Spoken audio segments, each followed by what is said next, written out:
Thank you very much, dear Madam Federal Chancellor, Mr. Telchik, ladies and gentlemen. I am truly grateful to be invited to such a representative conference that has assembled politicians, military officials, entrepreneurs and experts from more than 40 nations. This conference's structure allows me to avoid excessive politeness and the need to speak in roundabout, pleasant but empty diplomatic terms.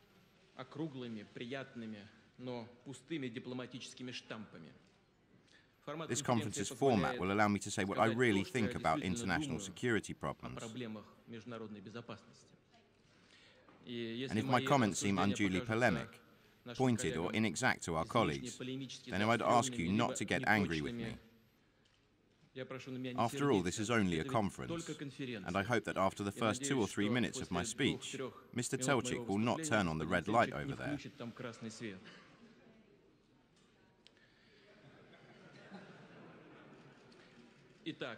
Therefore, it is well known that international security compromises much more than issues relating to military and political stability. It involves the stability of the global economy, overcoming poverty, economic security, and developing a dialogue between civilizations. This universal, indivisible character of security is expressed as the basic principle that security for one is security for all.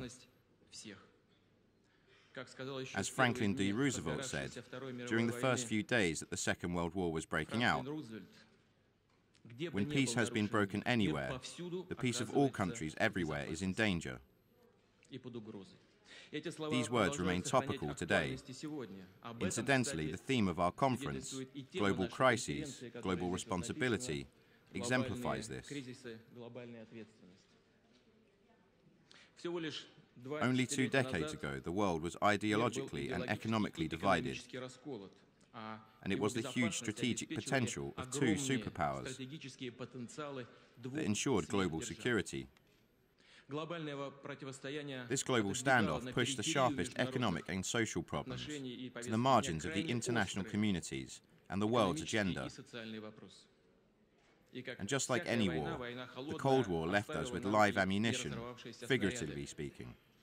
I'm referring to ideological stereotypes, double standards, and other typical aspects of Cold War bloc thinking. The unipolar world that had been proposed after the Cold War did not take place either. The history of humanity certainly has gone through unipolar periods and seen aspirations to world supremacy, and what hasn't happened in world history. However, what is a unipolar world? However one might embellish this term, at the end of the day, it refers to one type of situation, namely one center of authority, one center of force, one center of decision-making.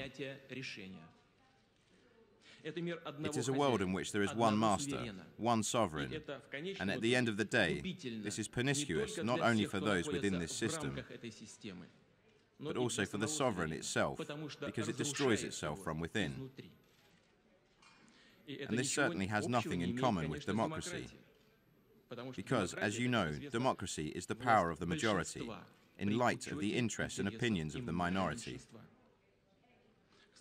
Incidentally, Russia, we, are constantly being taught about democracy, but for some reason those who teach us do not want to learn themselves. I consider that the unipolar model is not only unacceptable, but also impossible in today's world. And this is not only because if there was individual leadership in today's and precisely in today's world, then the military, political and economic resources would not suffice. What is even more important is that the model itself is flawed, because at its basis, there is and can be no moral foundations for modern civilization. Along with this, what is happening in today's world, and we just started to discuss this, is a tentative to introduce precisely this concept into international affairs, the concept of a unipolar world.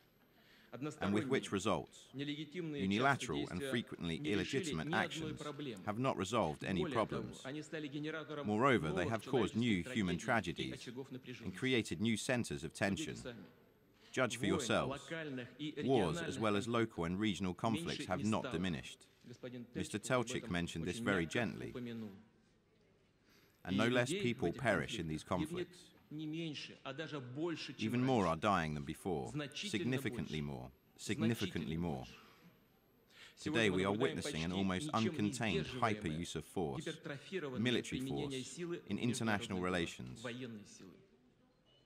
Force that is plunging the world into an abyss of permanent conflicts. As a result, we do not have sufficient strength to find a comprehensive solution to any one of these conflicts. Finding a political settlement also becomes impossible.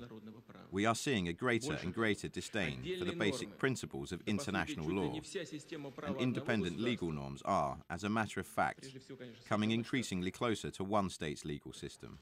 One state, and of course, first and foremost, the United States, has overstepped its national borders in every way. This is visible in the economic, political, cultural, and educational policies it imposes on other nations. Well, who likes this? Who is happy about this? In international relations, we increasingly see the desire to resolve a given question according to so-called issues of political expediency based on the current political climate. And of course, this is extremely dangerous. It results in the fact that no one feels safe. I want to emphasize this. No one feels safe, because no one can feel that international law is like a stone wall that will protect them. Of course, such a policy stimulates an arms race. The force's dominance inevitably encourages a number of countries to acquire weapons of mass destruction. Moreover, significantly new threats, though they were also known before, have appeared, and today threats such as terrorism have taken on a global character. I am convinced that we have reached that decisive moment when we must seriously think about the architecture of global security. And we must proceed by searching for a reasonable balance between the interests of all participants in international dialogue, especially since the international landscape is so varied and changes so quickly. Changes in the light of the dynamic development in a whole number of countries and regions. Madam Federal Chancellor already mentioned this. The combined GDP, measured in purchasing power parity of countries such as India and China, is already greater than that of the United States, and a similar calculation with the GDP of the BRIC countries. Brazil, Russia, India and China surpasses the cumulative GDP of the EU, and according to experts, this gap will only increase in the future. There is no reason to doubt that the economic potential of the new centers of global economic growth will inevitably be converted into political influence and will strengthen multipolarity. In connection with the role of multilateral diplomacy is significantly increasing. The need for principles such as openness, transparency, and predictability in politics is uncontested, and the use of force should be a really exceptional measure, comparable to using the death penalty in the judicial systems of certain states. However, today we are witnessing the opposite tendency, namely a situation in which countries that forbid the death penalty, even for murderers and other dangerous criminals, are airily participating in military operations that are difficult to consider legitimate. And as a matter of fact, these conflicts are killing people, hundreds and thousands of civilians. But at the same time, the question arises of whether we should be indifferent and aloof to various internal conflicts inside countries, to authoritarian regimes, to tyrants, and to the proliferation of weapons of mass destruction.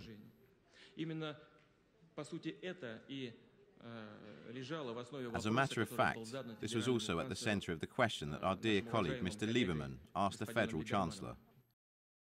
If I correctly understood your question, then of course it is a serious one.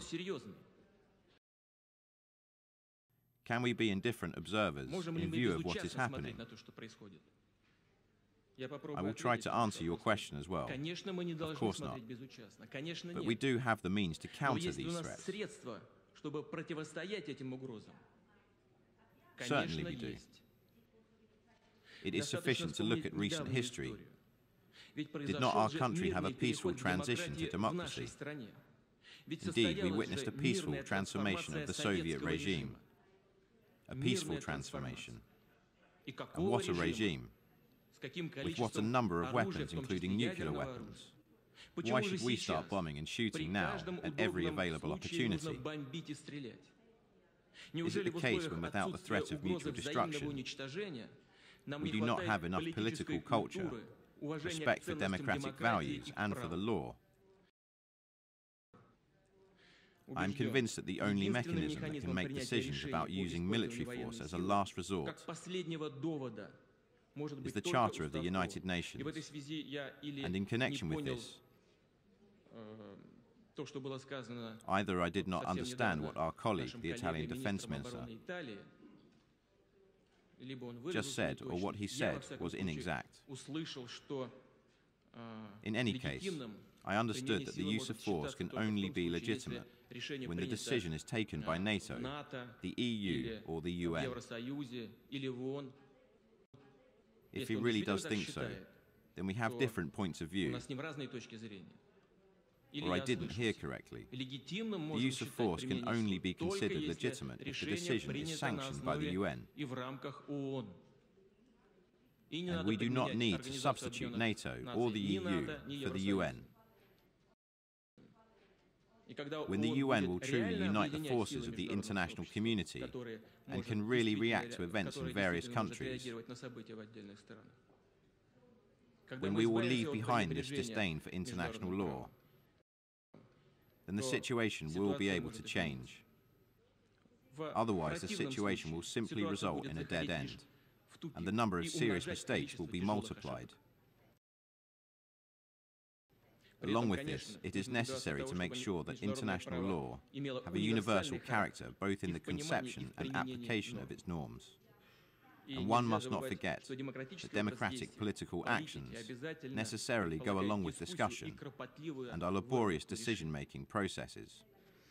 Dear ladies and gentlemen, the potential danger of the destabilization of international relations is connected with obvious stagnation in the disarmament issue. Russia supports the renewal of dialogue on this important question. It is important to conserve the international legal framework relating to weapons destruction and therefore ensure continuity in the process of reducing nuclear weapons. Together with the United States of America, we agreed to reduce our nuclear strategic missile capabilities to up to 1,700 to 2,000 nuclear warheads by the 31st of December 2012. Russia intends to strictly fulfill the obligations it has taken on. We hope that our partners will also act in a transparent way and will refrain from laying aside a couple of hundred superfluous nuclear warheads for a rainy day. And if today the new American Defense Minister declares that the United States will not hide these superfluous weapons in warehouse or, as one might say, under a pillow or under the blanket, then I suggest that we all rise and greet this declaration standing. It would be a very important declaration.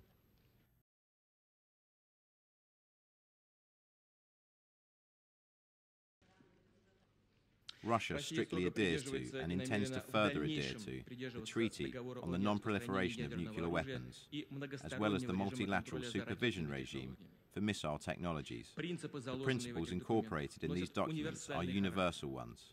In connection with this, I would like to recall that in the 1980s, the USSR and the United States signed an agreement on destroying a whole range of small and medium-range missiles. But these documents do not have a universal character. Today, many other countries have these missiles,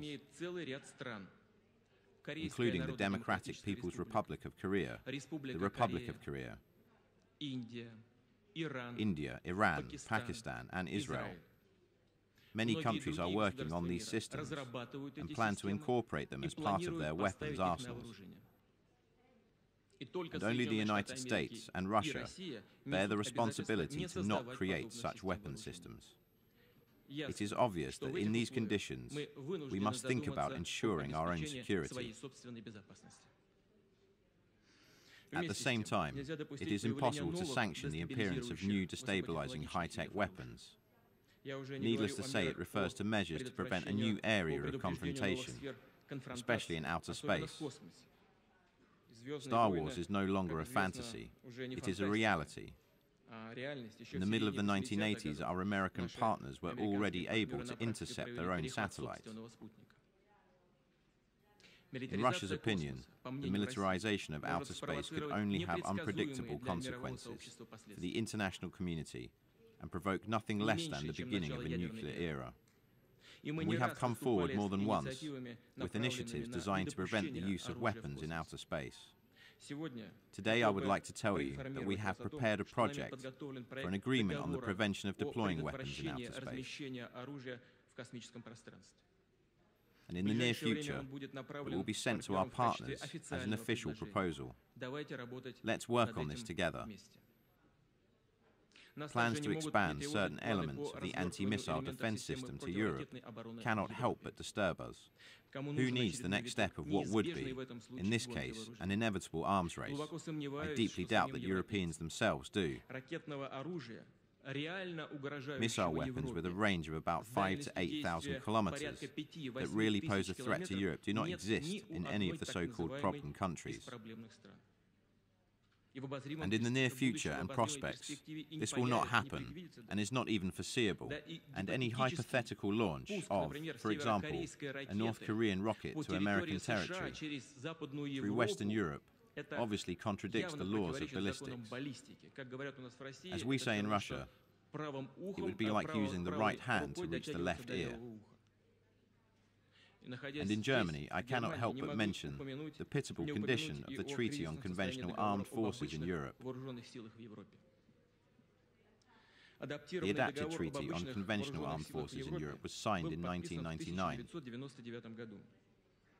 It took into account a new geopolitical reality, namely the elimination of the Warsaw Bloc. 7 years have passed, and only 4 states have ratified this document, including the Russian Federation.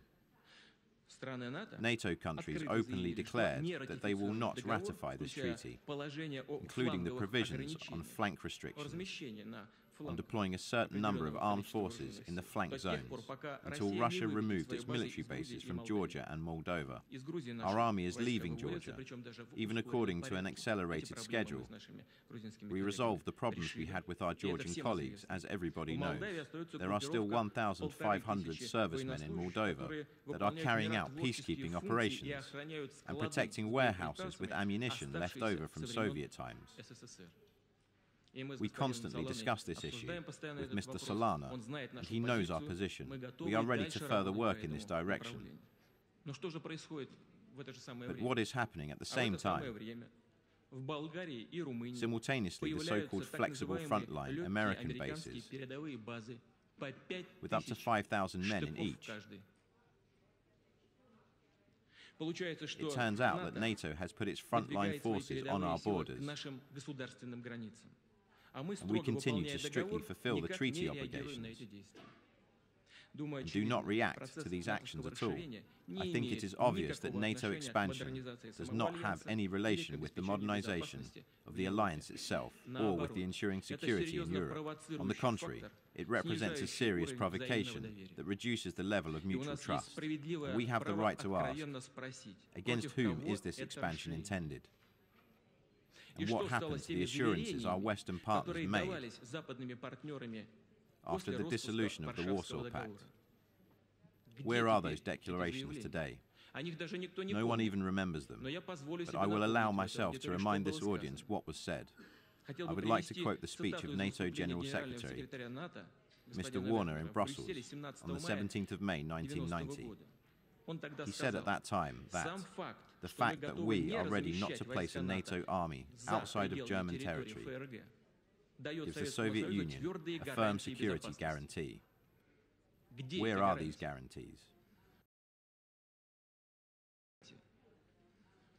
The stones and concrete blocks of the Berlin Wall have long been distributed as souvenirs. But we should not forget that the fall of the Berlin Wall was possible thanks to a historic change, one that was also made by our people, the people of Russia, a choice in favor of democracy, freedom, openness, and a sincere partnership with all the members of the big European family.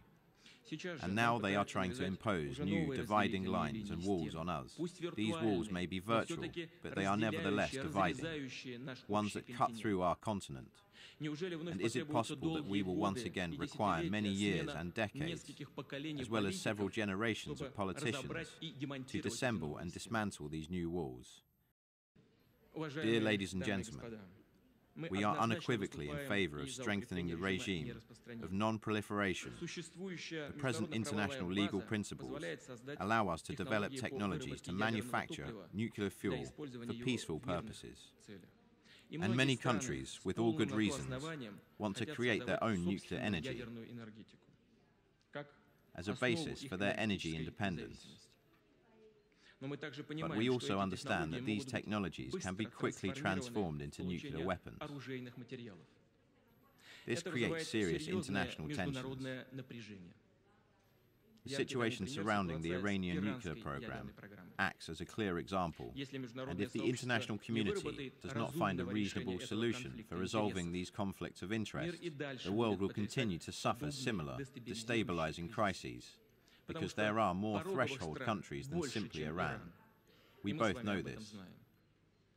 We are going to constantly fight against the threat of the proliferation of weapons of mass destruction. Last year, Russia put forward the initiative to establish international centers for the enrichment of uranium. We are open to the possibility that such centers not only be created in Russia, but also in other countries where there is a legitimate basis for using civil nuclear energy. Countries that want to develop their nuclear energy could guarantee that they will receive fuel through direct participation in these centers, and the centers would, of course, operate under strict IAEA supervision. The latest initiatives put forward by American President George W. Bush are in conformity with the Russian proposals. I consider that Russia and the USA are objectively and equally interested in strengthening the regime of the non-proliferation of weapons of mass destruction and their deployment. It is precisely our countries, with leading nuclear and missile capabilities, that must act as leaders in developing new, stricter non-proliferation measures. Russia is ready for such work. We are engaged in consultations with our American friends. In general, we should talk about establishing a world system of political incentives and economic stimuli, whereby it would not be in the state's interest to establish their own capabilities in the nuclear fuel cycle, but they would still have the opportunity to develop nuclear energy and strengthen their energy capabilities. In connection with this, I shall talk about international energy cooperation in more detail. Madam Federal Chancellor also spoke about this briefly. She touched on this theme. In the energy sector, Russia intends to create uniform market principles and transparent conditions for all. It is obvious that energy prices must be determined by the market instead of being the subject of political speculation, economic pressure or blackmail. We are open to cooperation. Foreign companies participate in all our major energy projects. According to different estimates, up to 26% of the oil extraction in Russia, and please think about this figure, up to 26% of the oil extraction in Russia is done by foreign capital. Try to find me a similar example where Russian businesses participate extensively in the key economic sectors in Western countries. Such examples do not exist. There are no such examples. I would also recall the parity of foreign investments in Russia and those Russia makes abroad. The parity is about 15 to 1. And here you have an obvious example of the openness and stability of the Russian economy. Economic security is the sector in which all must adhere to uniform principles. We are ready to compete fairly. For that reason, more and more opportunities are appearing in the Russian economy. Experts and our Western partners are objectively evaluating these changes. As such, Russia's OECD sovereign credit rating improved, and Russia passed from the fourth to the third group. And today in Munich, I would like to use this occasion to thank our German colleagues for their help in the above decision. Furthermore, as you know, the process of Russia joining the WTO has reached its final stages. I would point out that during long, difficult talks, we heard words about freedom of speech, free trade, and equal possibilities more than once, but for some reason, exclusively in reference to the Russian market. And there is still one more important theme that directly affects global security. Today, many talk about the struggle against poverty. What is actually happening in this sphere? On the one hand, financial resources are allocated for programs to help the world's poorest countries, and at times substantial financial resources. But to be honest, and many here also know this, linked with the development of that same donor country's companies. And on the other hand, developed countries simultaneously keep their agricultural subsidies, and limit some countries' access to high-tech products. And let's say things as they are. One hand distributes charitable help, and the other hand not only preserves economic backwardness, but also reaps the profits thereof. The increasing social tension in depressed regions inevitably results in the growth of radicalism, extremism, feeds terrorism and local conflicts. And if all this happens in, shall we say, a region such as the Middle East, where there is increasingly the sense that the world at large is unfair, then there is the risk of global destabilization. It is obvious that the world's leading countries should see this threat, and that they should therefore build a more democratic, fairer system of global economic relations, a system that would give everyone the chance and the possibility to develop. Dear ladies and gentlemen, speaking at the Conference on Security Policy, it is impossible not to mention the activities of the Organization for Security and Cooperation in Europe, the OSCE. As is well known, this organization was created to examine all, I shall emphasize this, all aspects of security, military, political, economic, humanitarian, and especially the relations between these spheres. What do we see happening today? We see that this balance is clearly destroyed. People are trying to transform the OSCE into a vulgar instrument designed to promote the foreign policy interests of one or of a group of countries. And this task is also being accomplished by the OSCE's bureaucratic apparatus, which is absolutely not connected with the state founders in any way.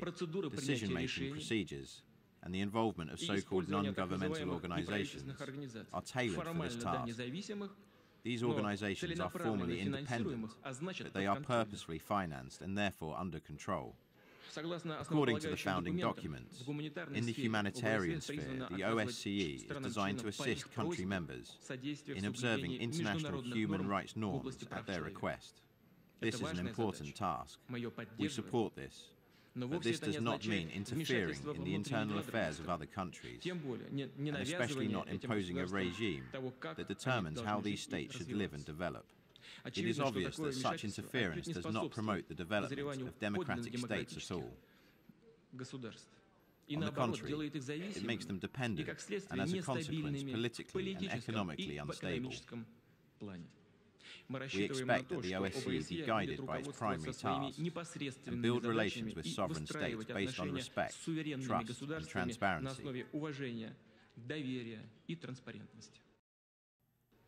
Dear ladies and gentlemen, in conclusion, I would like to note the following.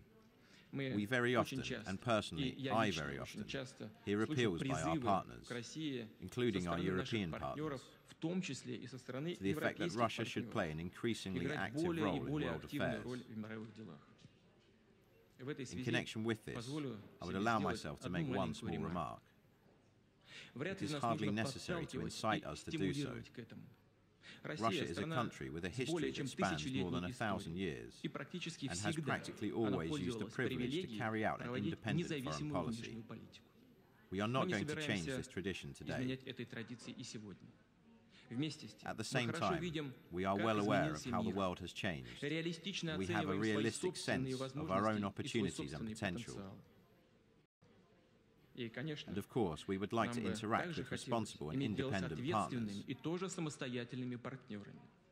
with whom we could work together in constructing a fair and democratic world order that would ensure security and prosperity, not only for a select few, but for all.